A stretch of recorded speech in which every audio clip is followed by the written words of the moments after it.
Dragi otroci, lepo pozdravljeni. Danes vam bom prebrala pravljico z naslovom Medenjaček, ki je zelo primerna za ta čas, ki prihaja, čaroben, prazničen december. Skrbno jo poslušajte do konca, saj vas na koncu čaka recept za medenjačke. Tudi sama sem jih pripravila, zato boste videli tudi moje.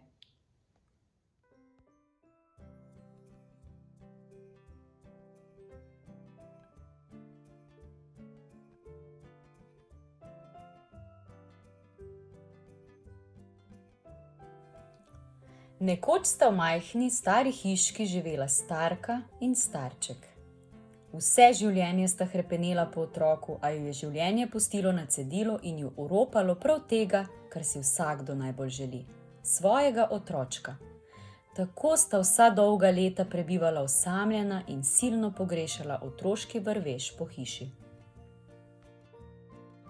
Pa se je starka domislila: če že ne moreva imeti otroka, nama ga bom pa spekla. Dela se je lotila kar takoj, tako rekoč v istem hipu je oddrajsala v kuhinjo. Previdno je zmešala moko in orehe, dodala maslo, začimbe in med ter zgnetla testo. Oblikovala ga je v medenjačka, nato ga je pazljivo položila na pekač in ga dala v pečico. Ko je bil pečen, je počasi odprla vrata in ga povlekla ven. S sladkornim ledom mu je narisala usta in obrvi, roke in noge. Iz skandiranih češenj so nastale oči in gumbki iz pisanih bombonov. Od vzhičenosti je kar zavrisnila, kako sladkega in srčkanega otroka je ustvarila. Medenjaček pa je nenadoma skočil s pekača in razigrano zbežal skozi odprto okno.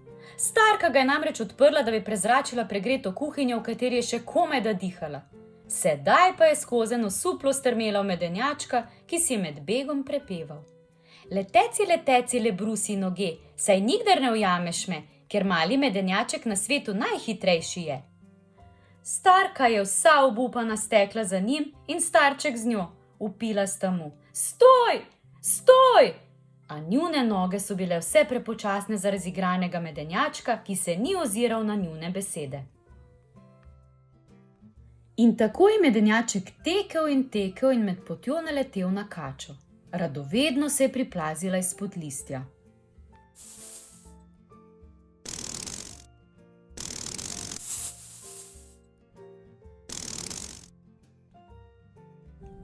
Kako prisrčen medenjaček si! Kako okusen zajtrk bi bil! In tako se je tudi kača podala v lov na medenjačka. Sedaj je medenjaček tekel še hitreje in bil prehiter, da bi ga trojica mogla ujeti. Zato si je med tekom lahko nagajivo prepeval: Ubežal sem starki starčku, še tebi lahko, le hipec počakaj, nikjer me ne bo. Letecite, brusite svoje noge, nikoli ujeti ne morete me, ker mali medenjaček na svetu najhitrejši je. Tudi kača je hitela za medenjačkom, a ga ni mogla ujeti. Pa je vrič tega lova predramil mačko, ki je dotlej zvita v klobčic spala v poti in se grela na toplem soncu. Še vsa pretegujoča se in vsa dremava je prilezla na plano.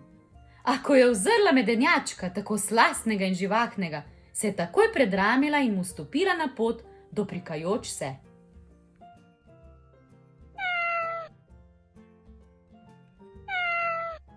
O, kako lepe gumbke imaš! Ustavi se, da bi si jih lahko malo pobliže ogledala. Ne zgodi se namreč prav pogosto, da naletim na tako čudovito bitje. Kako si slasten! A v mislih pa ga je že okušala. Daj, da te malo vohljam in potem pomalicam. Ne moreš, ji je zavpil medenjaček, ko se je spretno izognil njeni pasti in zdaj že poln samega sebe tekel pred sopihajočo četverico. Ob tem je znova zapel svojo pesmico Nagajivko. Ubežal sem starki starčku in kači, še tebi lahko, le hipec počakaj, nikjer me ne bo. Letecite, brusite svoje noge, nikoli ujeti ne morete me, ker mali medenjaček na svetu najhitrejši je. Seveda ga niso mogli ujeti. Medenjaček je bil tako uren, da je bilo zanj vse lovljenje le zabavna igra. Niti malo ni bil zadihan. Pa je iz gnezda priletela štorklja in z zanimanjem zaštorkljala.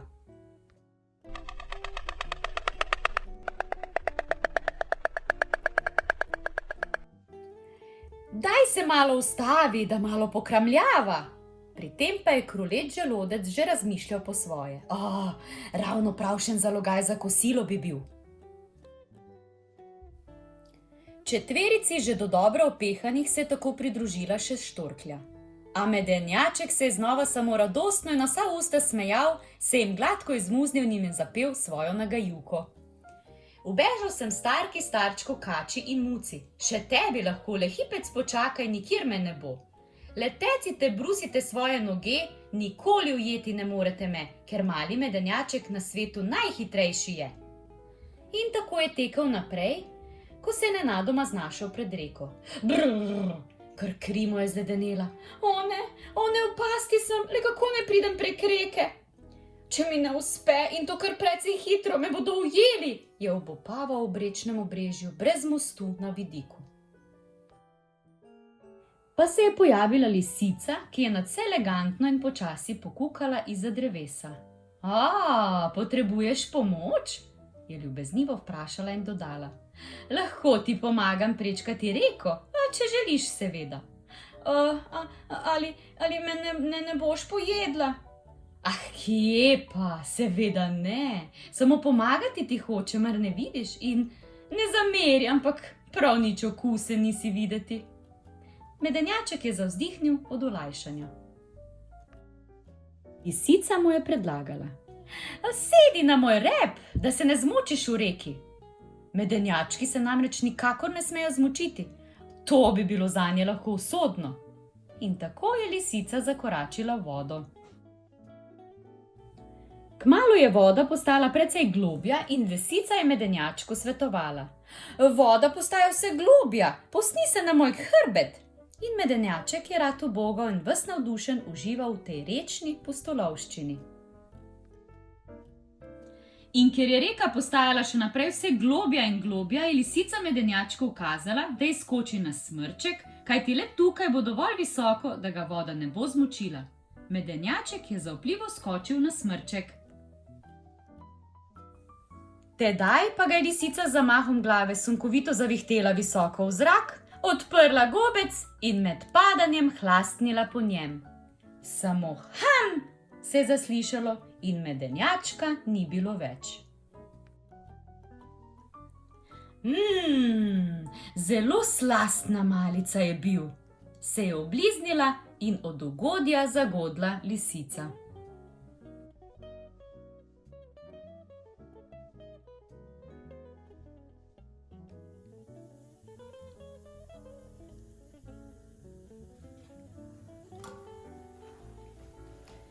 Želim vam čaroben praznični december v krogu vaše družine. Lepo praznujte!